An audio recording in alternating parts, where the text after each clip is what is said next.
Good evening, ladies and gentlemen. My name is Ruth Cohen, and I am the director of the Center for Lifelong Learning here at the American Museum of Natural History. On behalf of my colleagues, it is my pleasure to welcome you here tonight for what promises to be a stimulating, engaging conversation with one of the greatest physicians and storytellers of our time, Dr. Oliver Sacks.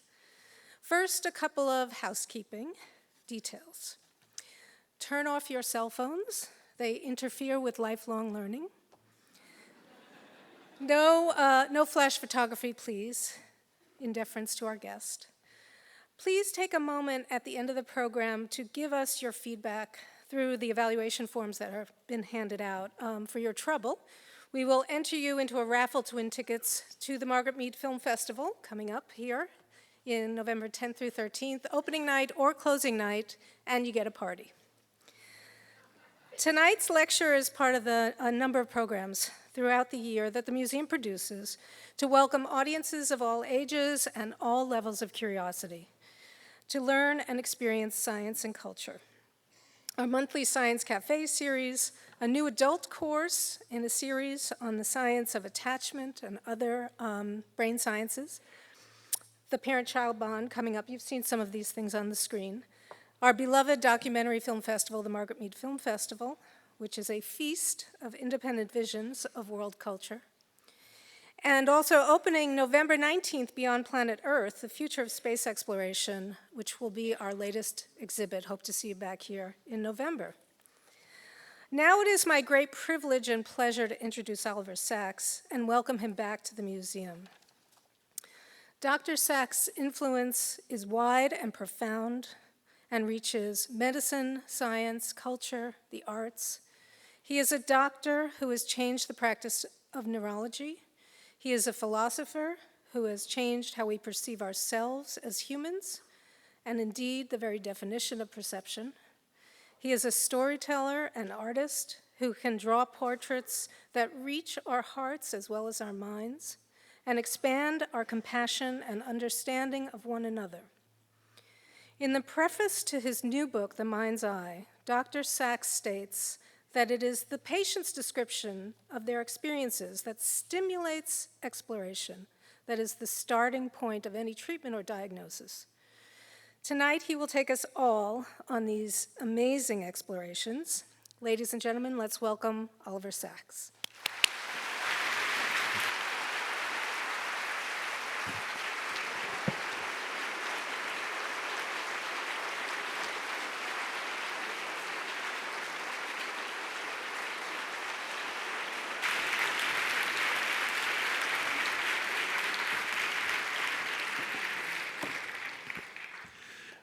Thank you very much for that introduction.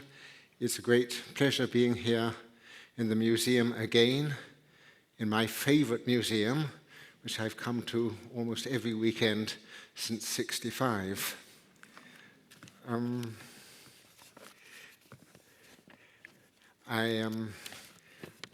delighted to see some members of the deaf community here and an interpreter. And I hope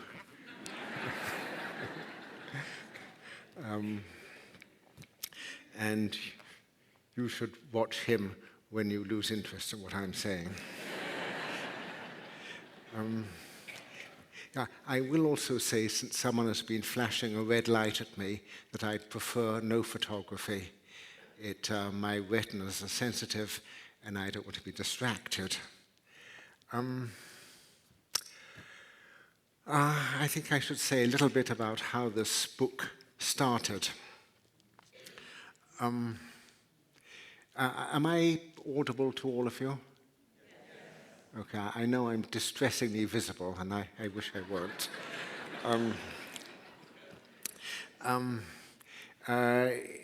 I took my degree in medicine in 1958. I've been seeing patients ever since. But in the 90s, I didn't write any extended case histories.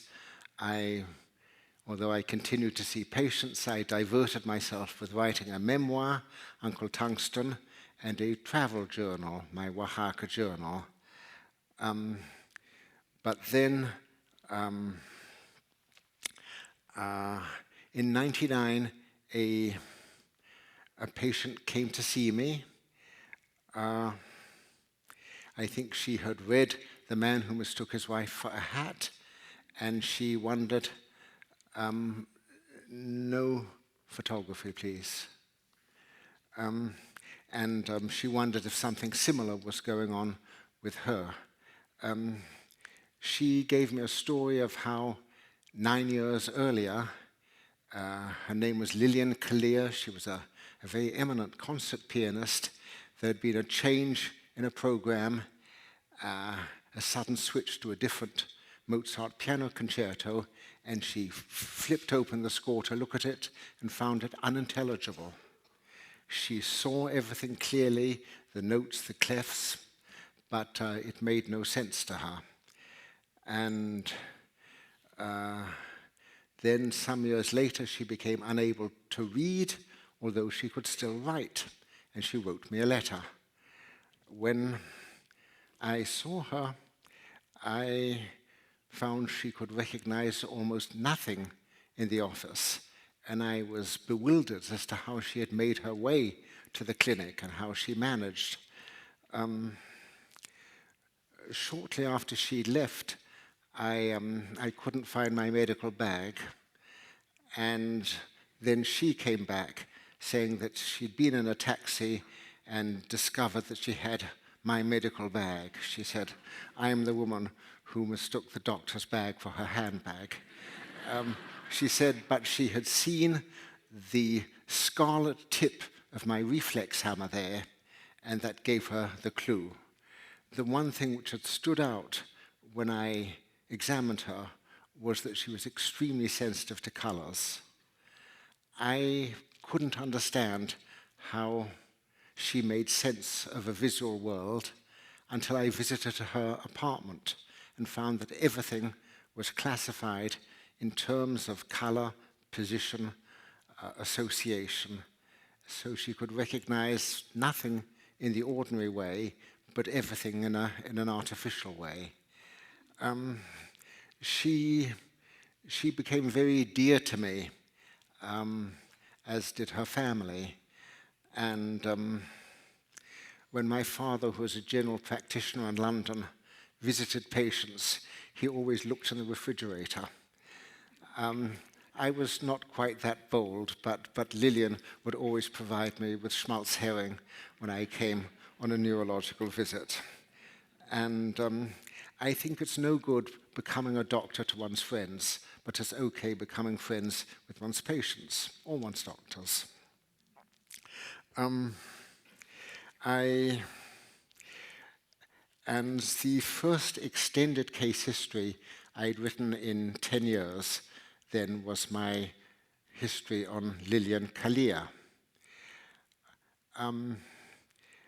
This started me off. I then found myself thinking of a patient in the hospital where I worked, Beth Abraham Hospital in the Bronx. This was someone I'd known since 1991, a woman with a devastating aphasia and quite unable to express herself in language, and not very good at understanding language, although preternaturally acute in reading people's facial expression and their gestures, the tone of voice, and so forth. And in a remarkable way, she had become an amazing communicator. And I wrote about her as well.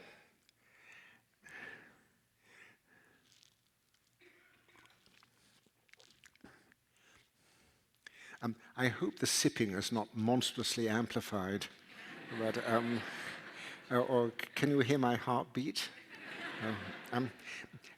The last time I was here, I got very upset by the microphone, which was in my field of vision, and I felt it was like a fly around my face. But now, as I will mention, I can see nothing to the right. I can't see this. If it was on my left, I could see it. In fact, I only realized it was there when I looked in a mirror. I'm sorry I looked in a mirror, otherwise I would be blissfully ignorant.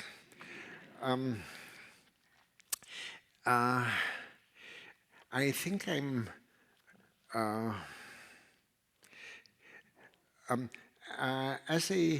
so for me, writing and stories and thoughts start from individual patients. There's no intention early on about writing about a patient, and with Pat, the woman with aphasia, I had seen her for 12 years before it occurred to me to write about her.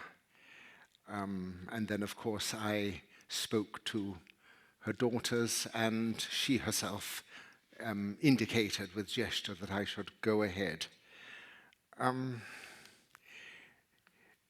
I think I will tell you a little bit about another patient, although I shouldn't really. She was really as much a collaborator as a patient. In fact, she wasn't a patient. I had met her in 1996. At that time, I was very interested in space flight, and her husband, Dan Barry, was an astronaut. And I went to one of his launch parties. And there was his wife, Sue Barry, and I noticed something slightly odd about her gaze. And she came up to me and she said, "You've noticed something slightly odd about my gaze." She said, "With your neurological eye." And I said, "Oh," I sort of tried to apologize, and she said, "No, that was okay. There was something slightly odd about her gaze." She indicated that she had been born with her eyes crossed, that there had been various operations to straighten the eyes, and although no one but a neurologist would notice anything amiss, in fact, each eye acted independently, and the right side was scanned with the right eye, and the left side with the left eye. So the eyes were not in alignment. She was not seeing with both eyes simultaneously. I said, "Can you imagine what seeing with both eyes would be like? Can you know what stereo vision would be like? Because you need both eyes to see in 3 dimensions." And she thought a bit and said, "Yeah, I think so." She said she was a professor of neurobiology, that she had read all the basic papers on stereo vision, and yes, she could imagine it. But then she sent me a letter nearly 9 years later, recalling this conversation, and she said, "I was wrong." And she said she could say she was wrong because now she had developed stereo vision. And she felt it as a great wonder and a great blessing. And she said that no one who didn't have stereo vision could imagine it. And she'd been wrong. And she sent me a chunk of her visual journal, which was very lyrical and very accurate. She took great delight in this. She described how it had happened. She'd gone to see a behavioral optometrist and been put through various tests. And after one of these sessions, she went out to her car, and she said she saw the steering wheel thrusting out, popping out from the dashboard. And first she thought this was some strange illusion, but then she closed one eye and then the other, and she could only see this with both eyes. And this for her was the first time in her life she had seen in 3D. She said she was very puzzled because it was her impression and her doctor's impression that if one didn't have stereo vision by the age of 2, one would never get it. And she was 50. Well, I get lots of letters from people. A lot of the letters make sad and painful reading, where people describe some loss, something which has gone wrong. This was a different letter because it was jubilant and it described how something wonderful had happened. And I was very puzzled and slightly suspicious because it seemed impossible to me. But I made one of my remote house calls. She lived up in Massachusetts. I love going on neurological house calls. The further the better. And I went along with 2 colleagues, an ophthalmologist and a visual physiologist. When I tested her, things were clearly genuine. I showed her some slides which could not be made sense of unless one had stereo vision. And so she clearly had it. So one of the 7 pieces in the mind's eye is called Stereo Sue. She started signing her letters Stereo Sue, and she's called Stereo Sue in the book. If I can find it, I'm just going to read a paragraph from the end of her journal. She said, "After almost 3 years, my new vision continues to surprise and delight me. One winter day, I was racing from the classroom to the deli for a quick lunch. After taking only a few steps from the classroom building, I stopped short. The snow was falling lazily around me in large, wet flakes. I could see the space between each flake, and all the flakes together produced a beautiful 3-dimensional dance. In the past, the snow would have appeared to fall in a flat sheet in one plane, slightly in front of me. I would have felt like I was looking in on the snowfall, but now I felt myself within the snowfall, among the snowflakes. Lunch forgotten, I watched the snowfall for several minutes, and as I watched, I was overcome with a deep sense of joy. A snowfall can be quite beautiful, especially when you see it for the first time." Sue has now, the New Yorker published my piece on Sue, and Sue has gone on to write a very good book of her own. One reason I wrote about her was that I started to realize, as she did, that there must have been thousands or tens of thousands of people in her position who have never seen in 3D, but who could learn to see in 3D.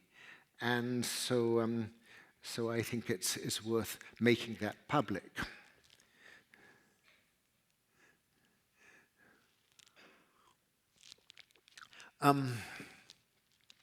I myself had a passion for stereo photography and 3D, and when I was a boy I used to make what are called hyperstereoscopes, which basically put your eyes a yard apart and may enable you to see distant mountains or buildings in 3D. And I used to come to the museum regularly every month to the monthly meetings of the New York Stereoscopic Society.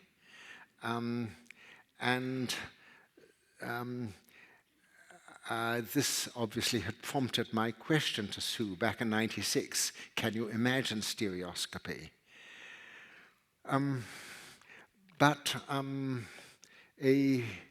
Just about a year, a little less than a year after seeing Sue, something happened to me and to my vision.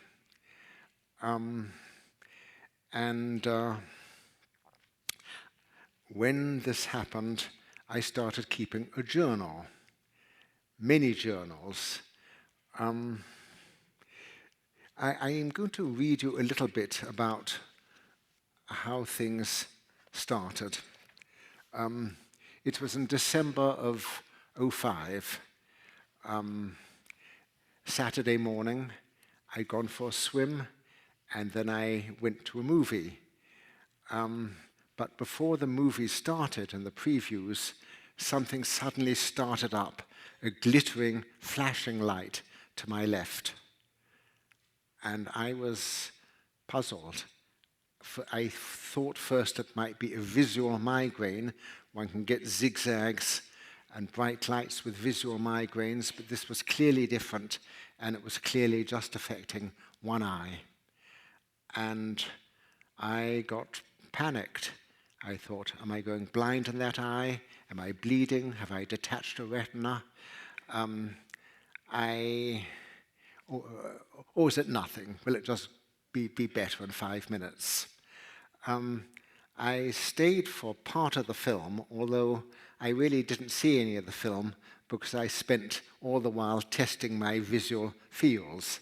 I found that I had lost a wedge-shaped slice of vision in the sort of between 9 and 11. I phoned up my ophthalmologist friend, the one who had come with me to Stereo Sue. He lived far away, but he said, go see an ophthalmologist immediately. And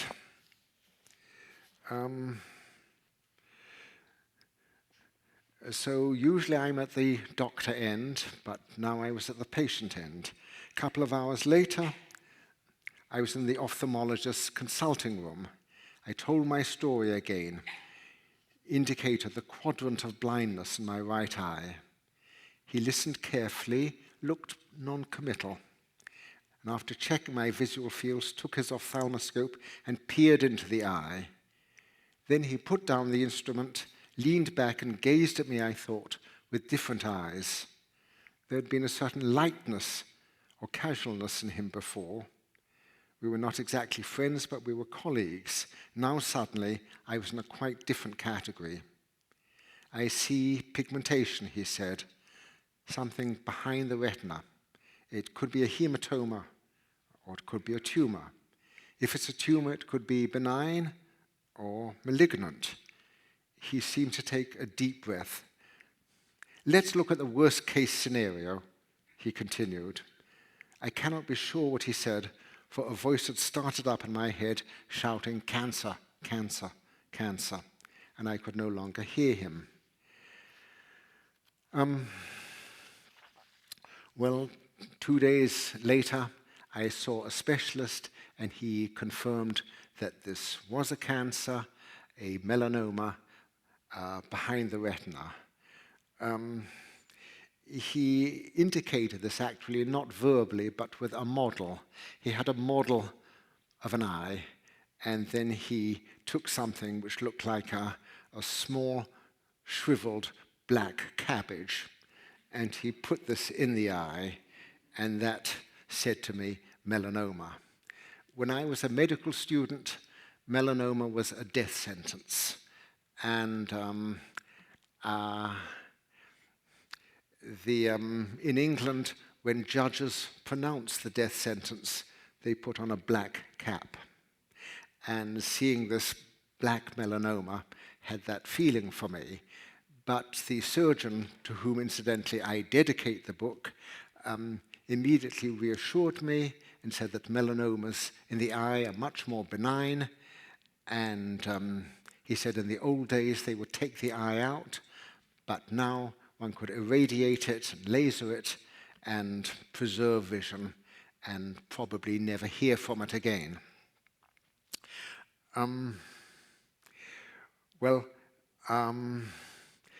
This was done, and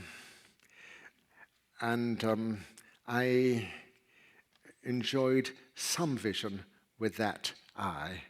There was a part missing.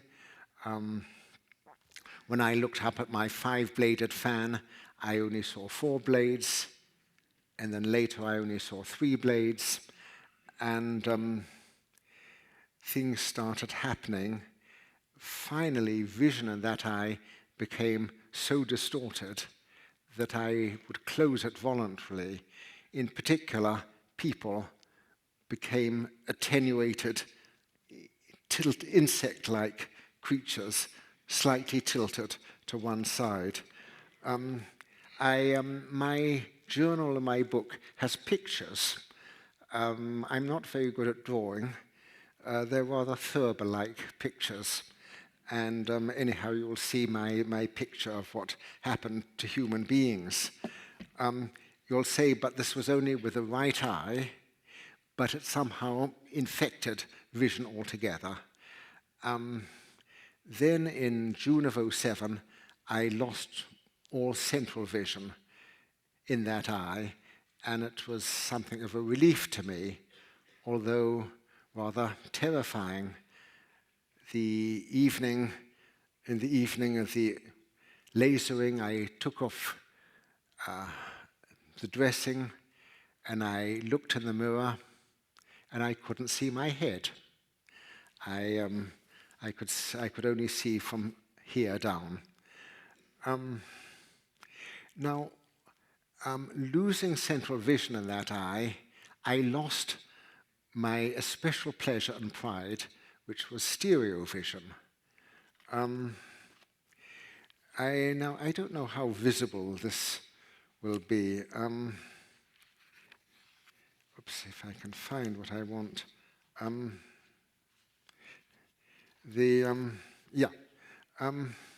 Well, there's a picture here. Here I'm pouring a glass of wine for a friend, but as you see, I miss the glass and pour it in his lap. In those early days when I lost stereo, I would go to shake hands with someone and I would miss their hand by 6 inches or so. Losing stereo, I think, affected me especially seriously because I'd been so passionately stereo before. And I think I probably come to rely on binocular cues and less on things like perspective and occlusion, which you have with one eye.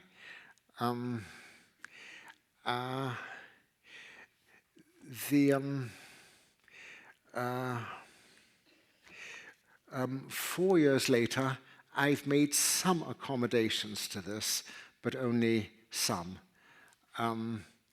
I carry a stick basically because I can't judge sometimes how far things are away or the depths of curbs.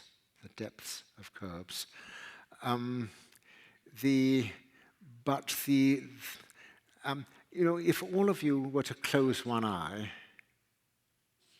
or hold your hand over one eye, I wonder what your responses would be. I think responses are very varied. When I was a 10-year-old at school, the teacher found me closing one eye and then the other, and she said, "What are you doing?" And I said, "I'm experimenting." I said, "When I close one eye, the world gets completely flat, and when I open it, it opens like a piano accordion." With 9 people out of 10 don't have this so abruptly, but everyone in the New York Stereoscopic Society had this. We were all super stereo people, and I had gone in a flash from super stereo to non-stereo.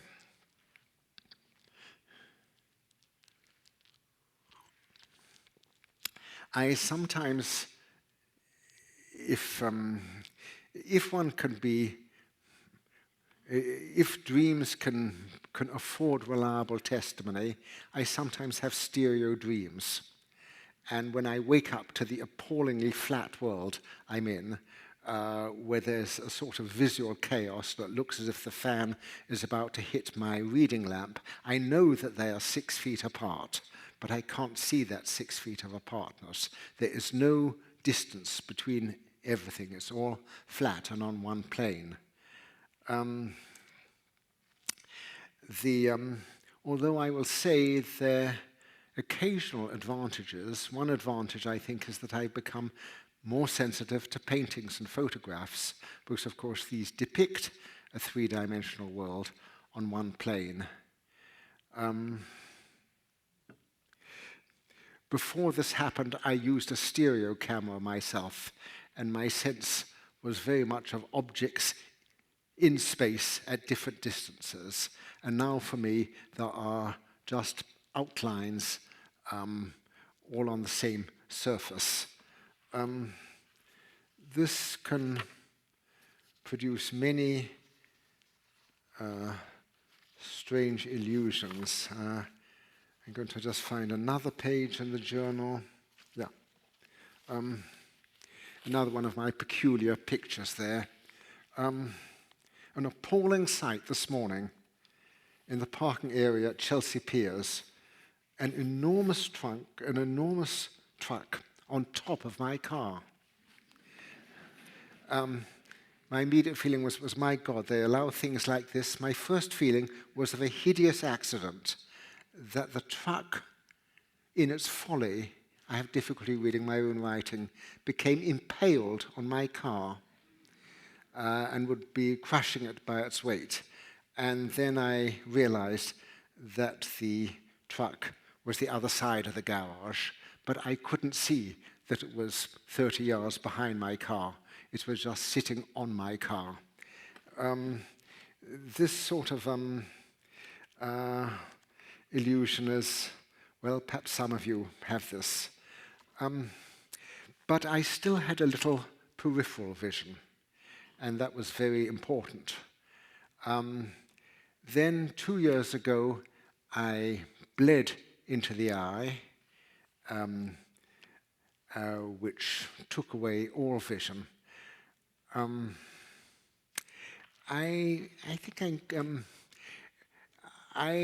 didn't think it would make much difference. I thought, well, there was only a little peripheral vision there anyhow, but it made a lot of difference because then I found I couldn't see to the right.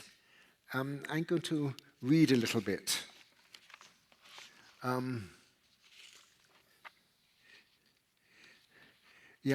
Again, when things happen, you kid yourself it's nothing. One of those things, I thought. Although it was unlike anything I'd ever experienced before. It will clear in a few minutes, but it didn't clear. It grew denser and denser. On Monday morning, Kate, who works with me, came over and suggested we go for a walk together. As soon as we emerged into the morning bustle of Greenwich Avenue, crowded with people balancing coffee cups and cell phones, people walking dogs, parents with children going to school, I realized that I was in trouble. I was startled, even terrified, because people and objects suddenly seemed to materialize, to loom at me on the right side without any warning. Had Kate not been walking on my right, protecting my blind side, I would have been colliding with everything, tripping over dogs, crashing into strollers, without the least awareness that they were there. Normally, one's peripheral vision alerts one to what's happening. It may not be conscious, but you keep your distance, you know what's going on. And if something important is going on, then you turn your eyes so you focus in with central vision. But I wasn't getting any sort of clue. I am not getting any sort of clue, which is why I am not disturbed by this thing on my face.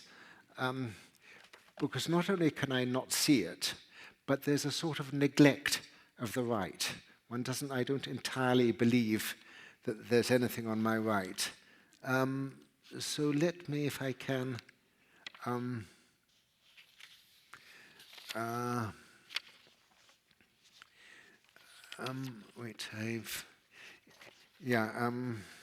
so when Kate and I came back from the walk, I've got 2 pages stuck together.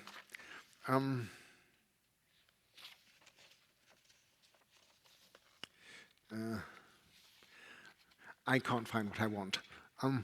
I got into the elevator, and for some reason Kate didn't get in with me. I assume she was checking the mail or talking to the doorman. And then her voice said, "When do we start?" And with difficulty, amazement and difficulty, I turned round and saw that she was already in the elevator. Now, it wasn't simply that I had failed to see her, but it didn't occur to me that she would have come in. And this business of neglect is quite striking, And anyone who is missing an eye or missing in central vision of one eye has this peculiar bisection, well, this peculiar half of the world. I shouldn't call it a bisection, because when you are this way, you think your visual fields are full. But what's out there is nothing and nowhere. And you have to be sort of super conscious and vigilant and consciously make yourself turn to check. And of course, if you don't have any visual field beyond there, you can't just move your eyes, you have to turn your body. And that makes people nervous. They say, why is he turning around and staring at us? So anyhow, my memoir, illustrated with Thurber-like drawings, is also in the book. So they're the three ladies I mentioned originally, and I loved all of them. And originally, I was going to write a little book called Three Women, with Sue and Pat and Lillian. But then I started having the trouble with my own eye, and I also then got a very interesting letter from a novelist, a very good crime novelist in Canada called Engel. And he described to me how the previous summer he'd gone down to breakfast, he felt fine, he went to get the newspaper, the Toronto Globe and Star, which looked fine as it was lying on his doorstep, but when he brought it closer, he found it unintelligible. He said it seemed to be written in Serbo-Croat or something. His first thought was that it was indeed an esoteric edition of the paper put out for a minority community in Toronto. His second thought was that this was an elaborate gag which had been arranged by his friends. But when he opened the paper and saw the entire thing was in this unintelligible script, which he called Serbo-Croat, he didn't read Serbo-Croat. Indeed, I don't know whether there is a written Serbo-Croat. But this was his way of saying it wasn't intelligible. He began to fear that something had happened to his brain. He went into his library as a writer. He had thousands of books, and in several languages. Now they were all in unintelligible Serbo-Croat.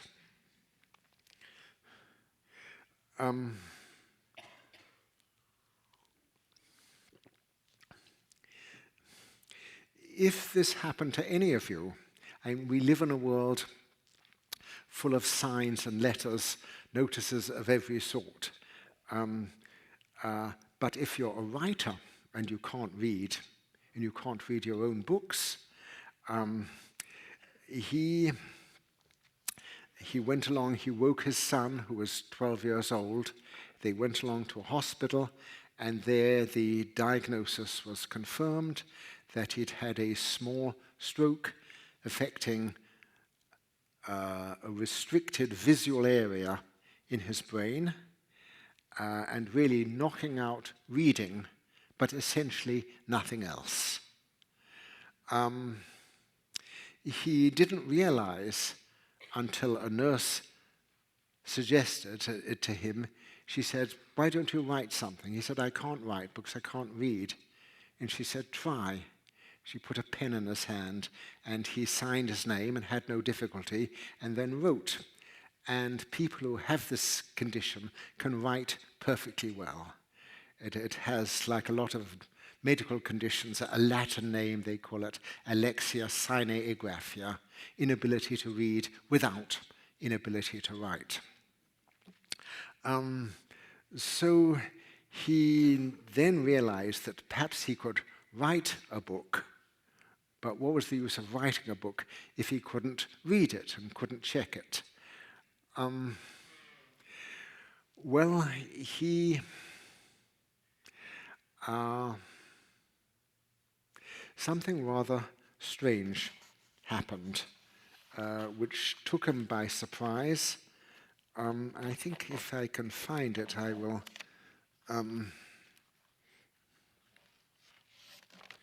I will go back to reading.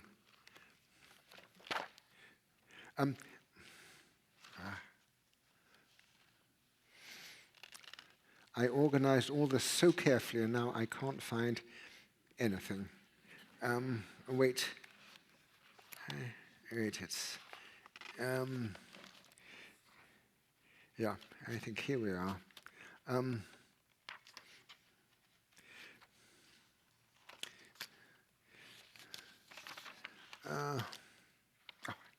I can't find it. I will tell you the story. I am a storyteller. Most of them are maybe 3/4 true. And sometimes almost completely true. Howard found that he was starting to read a little bit. And he got very excited and asked the neurologist to check him over. And the neurologist found not a trace of normal reading ability. So what was happening?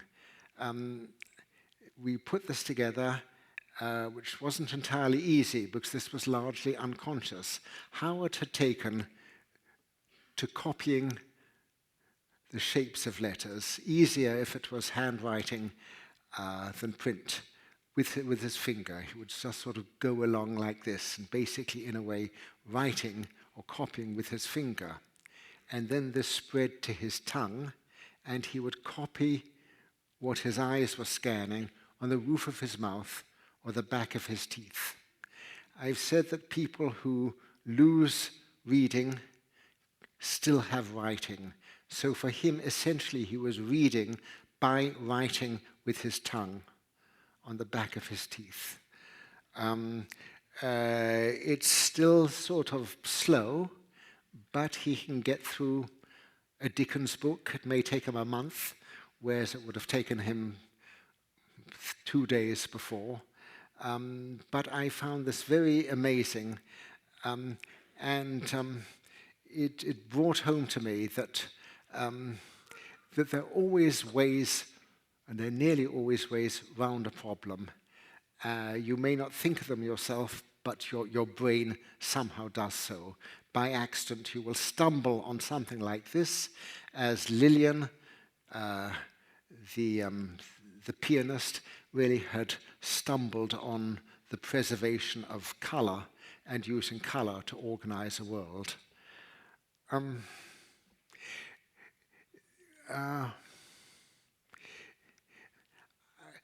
A particular part of the brain is damaged, has to be damaged, if one is going to lose the ability to read. And it is damaged in everyone who has this problem. So it almost seems as if there is a reading center, a part of the brain dedicated to reading. But one feels, how can this be? Because writing was only invented 5,000 years ago. There isn't time for evolution to work. One can understand how there might be special areas for facial recognition, because that will go right back, and monkeys and apes have to recognize one another, but reading is a cultural achievement. In the 1860s, Walt Wallace, who was the co-discoverer of natural selection, was very puzzled by this very thing, and in general by what human beings could do. For Wallace, natural selection, as he said, would only produce a brain a little better than that of an ape. And for Wallace, adaptation, anything developed in evolution would be immediately useful. But how could you explain the ability to read or make music which might only appear, shall we say, 500,000 years later, when people became cultured? Well, in fact, a part of the brain which is specialized for recognizing shape and scenery, and which does this through a vocabulary of shapes, is trained by learning to read. The brain of a literate person is different from the brain of an illiterate person. And for me, learning about this was the first example of how learning and how culture has altered our brains. I'm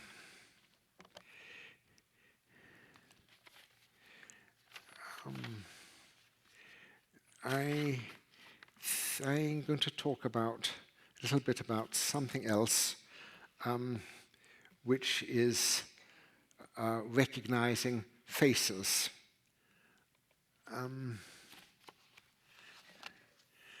Again, I'm going to read something from the book. It is with our faces that we face the world, from the moment of birth to the moment of death. Our age and our sex are printed on our faces.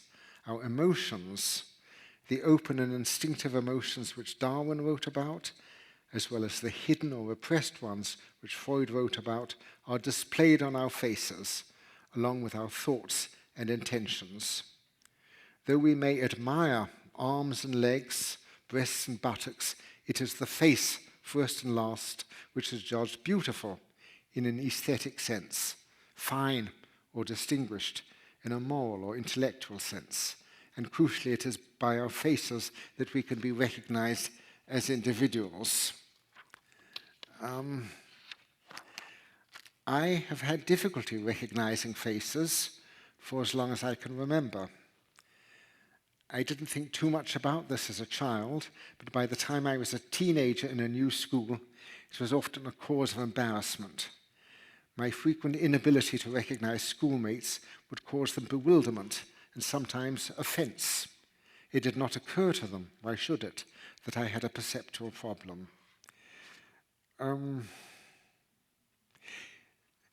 Then, at the age of 78, it says 76 here, but that was when I originally wrote this, despite a lifetime of trying to compensate, I have no less trouble with faces.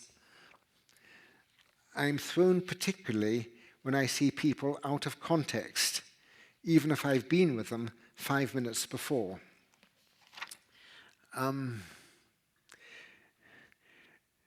This happened one morning just after my appointment with my psychiatrist. I'd been seeing him twice weekly for many years at this point. A few minutes after I left his office, a soberly dressed man greeted me in the lobby of the building. I was puzzled as to why this stranger seemed to know me, until the doorman addressed him by name. It was, of course, my own analyst. This failure to recognize him came up as a topic in our next session. I think he did not entirely believe me when I maintained that it had a neurological basis rather than a psychiatric one. Well, I often apologize to a large, clumsy, bearded man walking towards me, and I'm afraid we will collide, and then I realize that it's a mirror. And sometimes things can happen the other way around. There's a cafe, or there was a cafe in Chelsea Market I was rather fond of. It had tables outside, and once I was having lunch there and turned to the window. It's like many people with a beard, I started grooming myself. And then I realized that my reflection was not grooming itself, and that, and indeed, it was not grooming itself, but looking at me oddly. There was, in fact, a grey-bearded man on the other side of the window who must have been wondering why I was preening myself in front of him. Kate often cautions people in advance about my little problem. She tells visitors, don't ask if he remembers you, because he will say no. Introduce yourself by name and tell him who you are.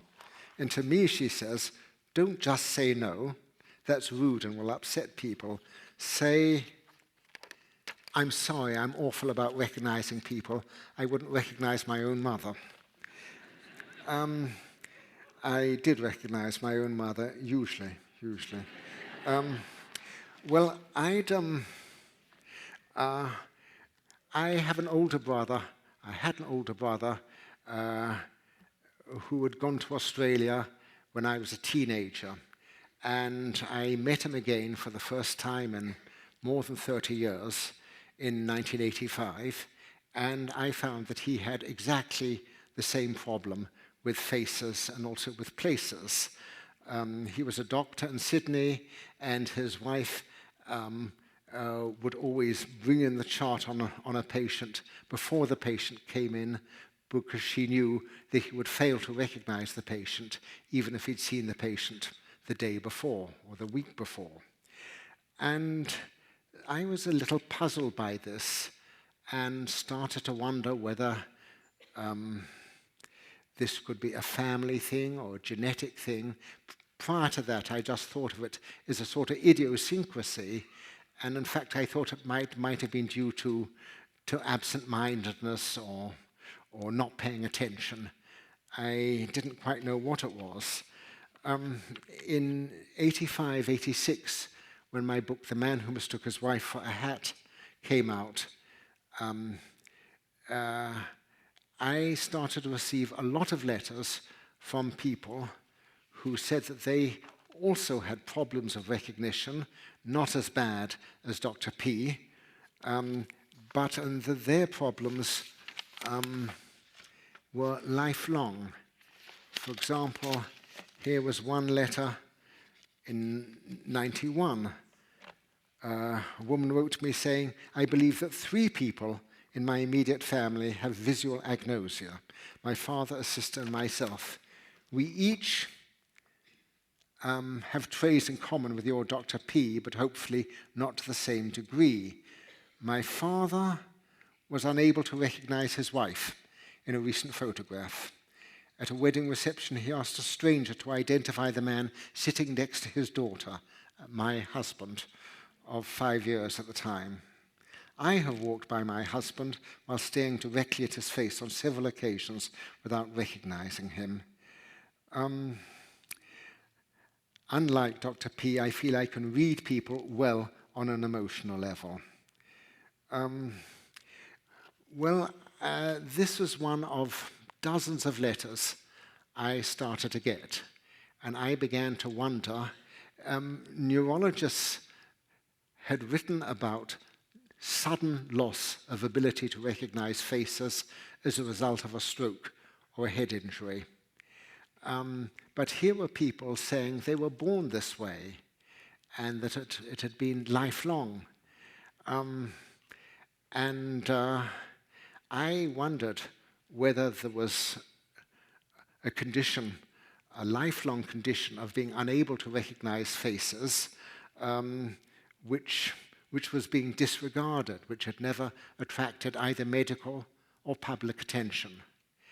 And then in 2005 or something like that, I found that a colleague at Harvard had sent out electronic questionnaires to more than 50,000 people and had examined a good many of them.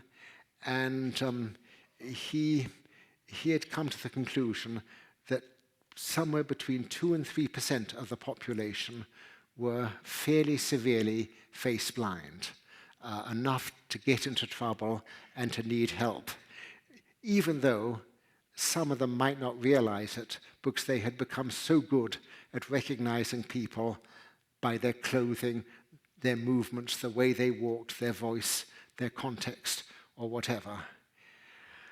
And 2 to 3% means 5, 6, 7 million people, including, no doubt, 2 to 3% of all of you.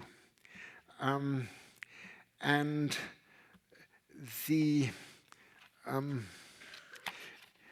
so here again, I partly wrote about face blindness, my own and other people's, because I thought this was a topic which needed to be talked about.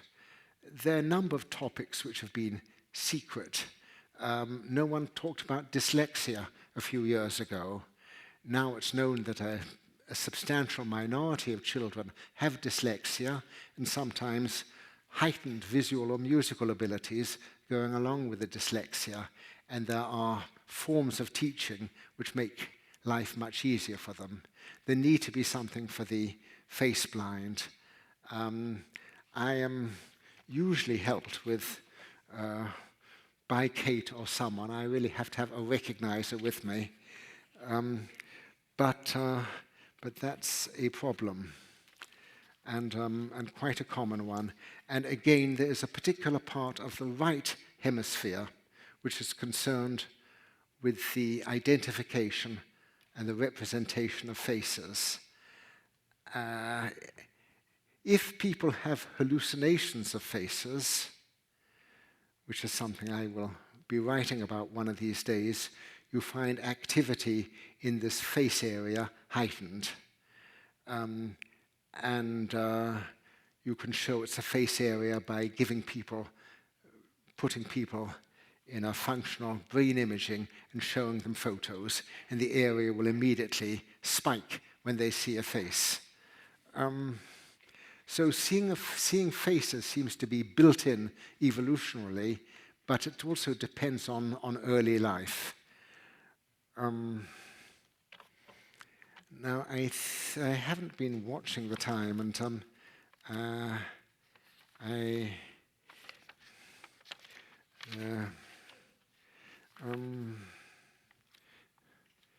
well, there are. I should say, because I shouldn't leave things in a negative way. The other side of face blindness are super recognizers. And let me read you another letter. As I get older, I maybe see fewer patients. I often take 2 hours to see a patient, and there's a limit to how many patients I can see. But I get hundreds, indeed thousands of letters. Here's a letter from someone, Alexandra Lynch. She said, "It happened again yesterday. I was on my way down into the subway in Soho when I identified someone 15 feet ahead of me, back turned, talking intimately with a friend, as a man I knew or had seen before. I had last seen him briefly 2 years earlier at an opening in Midtown." And she goes on to say, "This is an integral part of my life. I catch a passing glimpse of someone, and with no real effort, flash, place the face. Yes, that's the girl who served us wine at an East Village bar last year." Anyhow, people like this have indelible memories of faces and may have tens of thousands of faces, and they need to be employed by the CIA. Their gift can cause trouble as well, because they recognize strangers who become suspicious and say, we've never met before. And she said, "Yes, we did, 32 years ago in that little alley in Florence." And then they think they may have been tailed, or she has something against them.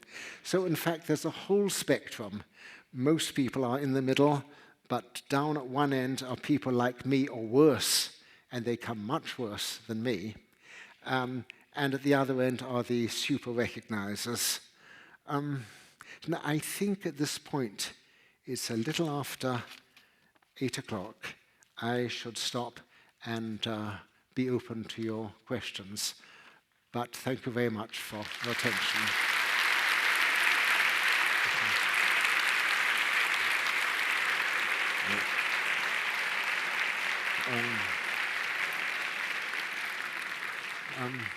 I hope my deaf friends will feel free to answer questions as well, which would be interpreted to me and my answer back to them.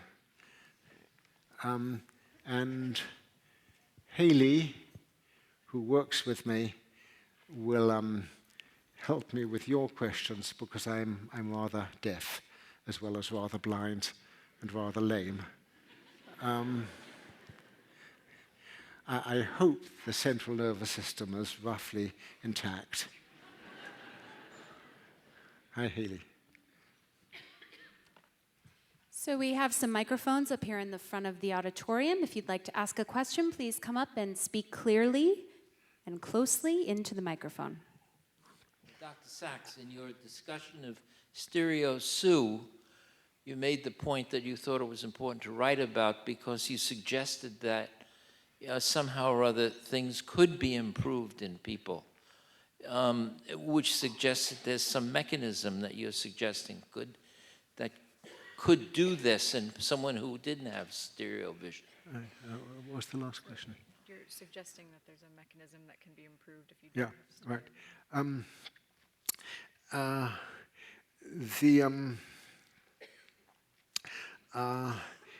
It seems probable that stereo Sue, like many people born with a severe convergent squint, might have had a little stereo vision when she was young. When I brought this up, she said, yes, sometimes as a child, a blade of grass would seem to stick forward.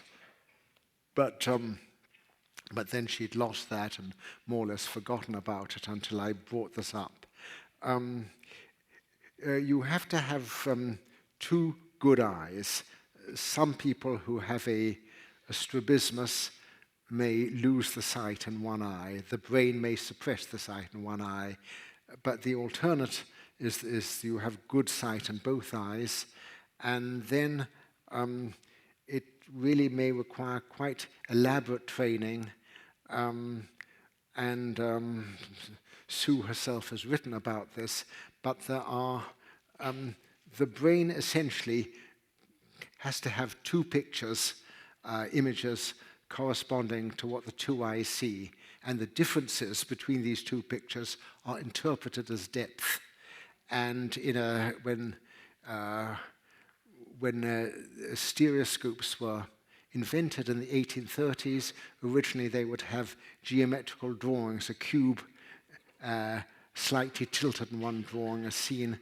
And so if you look into a stereoscope, you see two flat pictures, a flat picture with each eye, but the brain will compare them and you have a single picture in depth. If that mechanism is intact, and perhaps it would survive in everybody, even if they didn't have any stereo vision when they were very young. If that mechanism is intact, seemingly it will work if you can align the eyes. But it's, no promises can be made, and this is not easy, but life is much more fun in 3D than 2D. Even though there are 2D athletes and aviators and surgeons, it's amazing what one can do with one eye if that's all you ever had, but still two eyes are better. I'd like to ask you what happens, or have you seen any 3D films? And if so, how does your problem with your right eye, how is that affected, or is it? Can you watch 3D films? No, I can't. I haven't seen Avatar. I used to adore 3D films. And in my piece Stereo Sue, I talk about some of the 3D films which appeared in the 1950s, which thrilled me. But now if I wore the stereo glasses, I would get two images which would confuse me and wouldn't fuse. I have to see I have to see a 2D version of a 3D film. I have a question from a pure medical standpoint in terms of treatment modalities for people that have certain conditions where they can't recognize faces. I think there are new drugs that are coming out which target like histone bodies and other such things in the brain that can affect how our genes are coded for how our brain functions. They're also doing this for like psychiatric disorders. I'm wondering what your thoughts are on this and where medicine might be going with that. I haven't caught a word of this. Yeah. Can you tell me, give me the gist of what was said? So treatments for prosopagnosia. By the way, this is not you. It is that for me, the amplification system booms. And Are there any drug treatments for prosopagnosia, gene therapy or things like that? Like histone. As far as I know, no drugs. The genetics of face blindness are being investigated, but as yet there is nothing helpful on the horizon. I mean, what is needed is recognition and training and other forms of things, and being able to say, I'm sorry, I don't recognize you, I have a problem. If you don't say that, you will be seen as rude. But so at the moment, there are only sort of behavioral approaches. Sir, I have a neighbour who was a perfectly healthy man and suddenly started to go blind, and gradually the rest of his body deteriorated to the stage where he's now quadriplegic. I'm told by a colleague that this man has Alzheimer's, first presenting as occipital problem with his vision. Do you... She's asking about Alzheimer's. Yes, well, someone who has Alzheimer's who went blind and is quadriplegic now. Well, when you have Alzheimer's, you may have difficulty recognizing people and objects, like the man I wrote about who mistook his wife for a hat. You don't go blind as such, but you develop an agnosia, which means you see clearly, but you can't interpret what you're seeing. This man was a professor at university. No, I think there are 6 people behind you, and I think we should give them a chance. A little too short. I was wondering how there have been a lot of studies where when people have different aphasias and agnosias, such as in the Broca's or Wernicke's area, the brain can, like other parts of the brain will kind of pick up where those areas leave off. But in a lot of the cases with like the agnosias for the face blindness that you're talking about, that such thing doesn't really exist. It's all like conscious efforts to try to, get over with this issue. So what are your thoughts? Like I was wondering why for some different aphasias and agnosias, other parts of the brain can pick up on that while others can't. I think that was English, but I'm afraid I didn't catch a word. Instantly, I'm sorry, you're getting a demonstration of what deafness is like. And it's not just amplitude. So what did the young lady say? So if I'm paraphrasing this right, that there are ways that the brain will compensate for like Broca's aphasia, but why doesn't it do that for prosopagnosia? Why do they have to be sort of conscious? Right.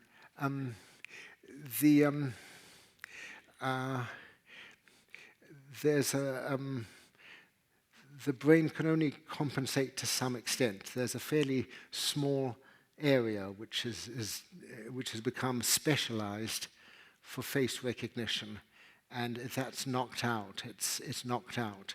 Again, I wrote about this in an earlier book, there are particular areas of the brain, of the visual cortex, which are specialized for the perception of color and also the imagination of color, and if those are knocked out, there's no way around this unless there's some healing.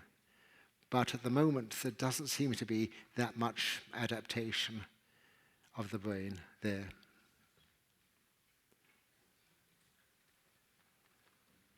Early in your presentation, you mentioned, I think it was stereo Sue, who went to a therapist who asked her a bunch of questions. And then after that, she walked out and her steering wheel popped up into her face. As a result, the way you presented it, it was after these questions were asked, she suddenly saw in stereo. I'm very curious as to the relationship between the questions and her sudden ability to be able to see in stereo. Okay, why did the steering wheel sort of suddenly pop out at Sue? Well, the steering wheel, I mean, until that point, the steering wheel had been flush with the dashboard. And as she remarked to the snow, and as I have now, everything used to be in a flat plane. But with stereo vision, things are not on a flat plane. They protrude or they retreat in the third dimension. And she was experiencing for the first time the steering wheel looking as it should look. I'm sorry, but I don't think that my question was properly interpreted.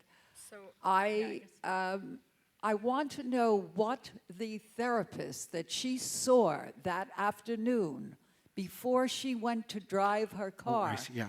asked her that enabled her to suddenly be able to see in stereo. Right. Okay. She was being given exercises to get the two eyes to move together and in alignment and congruously. These were quite complex exercises which she had been doing for a time. And at that point, she had achieved alignment of the eyes, although it was rather brief and unstable. But when she got into the car, her then aligned eyes allowed her to see it in stereo. But you would have to find the details in her book. Okay, thank you. Hi, thank you. I work with Asperger kids, and I'm curious about when you say superconscious, is it the same thing as that I see over and over again? For example, this kid curses all the time, and I'm taking him to a pizza place. I say, hey, look, if you curse, I'm going to be kicked out. We're going to be kicked out of this pizza place. And he's going, no, I'm not going to curse. I am not. I said, how do you know you're not going to curse? Well, I know. And what happens is that he puts his mind up to this higher level, this super level that we may look at as normal, but these kids will just have their mind, they'll kick their minds up to another level, and they will act just fine. And I'm just wondering, does that relate to your superconscious? he's talking about Asperger kids, and I'm not 100% sure that I actually understand. Like he your uses the word question. superconscious, and it seems like these kids will raise up the intensity of their mindset so they could, a better example, a hyperactive student, a client of mine, he's going out with a girl, and he says, I said, well, you know, he calls himself hyperactive. He said, oh, I'm not going to be hyper with the girl. I don't want the girl to know I'm hyper. And he could control his hyperactivity because he kicks his mind up to that level because it's so important to him. If I understand you, you could be speaking about Tourette's syndrome when there are sudden explosive movements and words, and often cursors. Now, I saw a colleague, a surgeon in Canada, who had very severe Tourette's, and but had been completely accepted by the community. One of the things he tended to say was, hideous, hideous, hideous. And I was with him in an outpatient's when a man came in with a condition which was indeed hideous. And I feared that he might say this. What happened was he would just say, hit, hit, hit, hit. Somehow consciousness allowed him to abbreviate the word so it didn't have its usual sound. And if this is what you're asking about, yeah, okay. that kind of alexia have difficulty perceiving numerals, logos, icons, etc.? Does the alexia affect logos, numerals? Yes. In fact, there are slightly different parts of the brain. One can have an alexia for music without having an alexia for print, although Lillian ultimately got both. It can be the other way around. You can also have a specific alexia for numerals and for any particular sort of symbolic notation. You can also have an alexia for English, but not for Chinese. But you may say then Chinese is an ideographic language and is quite different. But you can have an alexia in English and not in French. And sort of there's not only, so there is exquisite specialization within the specialization. We're going to take these last three people for questions. Dr. Sachs, one of your quotes in one of your books was, if a man has lost a leg or an eye, he knows he has lost a leg or an eye. But if he has lost himself, his own sense of self, he cannot notice because he's no longer there to notice. And you were talking about a brain-injured patient. I 10 years ago, happened to have my temporal lobe and hippocampus removed. I had brain surgery. You were talking before about something called Capgras syndrome. That's a disease that I have as well, where familiar people you see every day appear unfamiliar. And unfamiliar people that you've never met or mere acquaintances appear familiar. And that's because the right side of the brain kind of overcompensates for the left side of the brain. And that's my case. When one side outweighs another, the unfamiliar may look familiar, but the familiar look unfamiliar. She has Capgras. And you taught me about, that's called Capgras syndrome, and I learned that through you and Dr. Oren Davinsky. And you were talking about facial recognition and the off-balance in the brain. It's all about Capgras. Right, Yeah. she's a patient of Oren's. Oh, I see, yeah. There are a number of paradoxical seeming conditions. One of them, which was described about a century ago, has the effect of making those nearest and dearest to one, in some sense, unfamiliar. You recognize them, but there is not the appropriate feeling of warmth. And because of this, sorry. It's there. Okay. And because of, I can hear a whistling sound, but they can't. No, it's okay then. Now, if someone looks just like your husband or wife or child, but you don't have the feeling you used to have or the feeling you should have, then you might say perhaps they are imposters, perhaps they are duplicates. You do not get this with strangers or people you don't know terribly well, because there's no special emotional bond. But it's really, it seems to be the dissonance between a visual recognition, a perceptual recognition, but an emotional breakage, as if there's something broken or not connected between the visual and the emotional centers. And I think it must be quite difficult to live with, and I think you must be brave and resourceful to be doing so. The other side is the hyper-familiarity, where people you don't know appear to be extremely familiar, as if they're your friends. Hyperfamiliarity, yeah. Incidentally, people with face blindness, myself included, on the one hand, we cut our closest friends. We may also embrace strangers.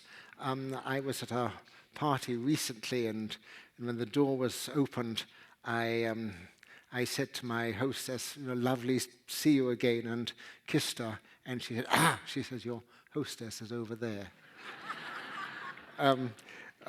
But there is a syndrome in which everyone seems familiar, although you know this can't possibly be so. Your intellect will tell you that you can't get on a bus and have met everyone there, and yet you may feel that. And so the sense of familiarity and memory are different.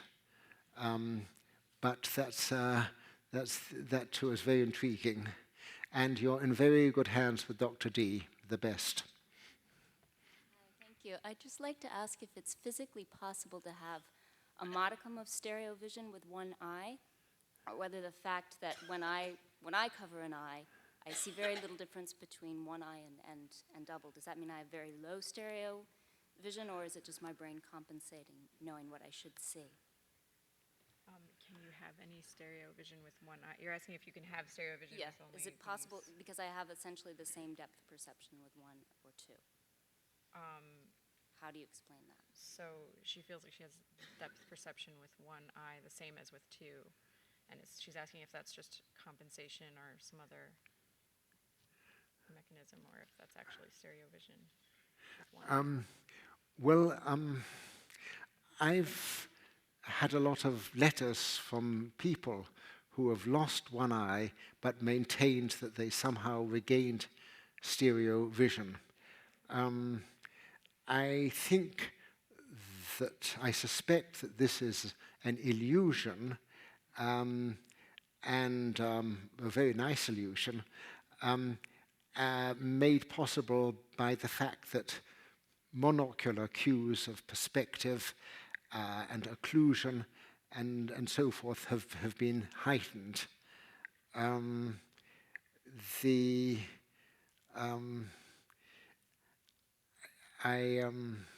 I don't know what else to say. I wish I were one of them, but for myself, things remain as flat as a playing card, except in dreams, and except I will confess on a couple of occasions when I smoke some pot.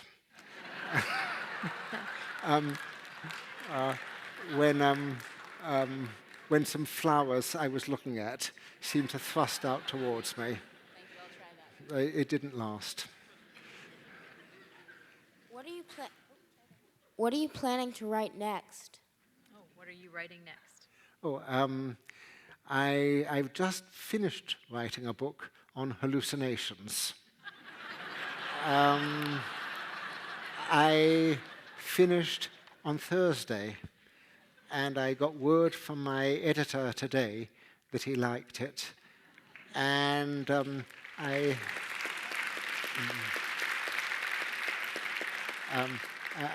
hope it will come out next year. Thank you. Thanks for your question. Thank you very much, Dr. Sachs. Yeah.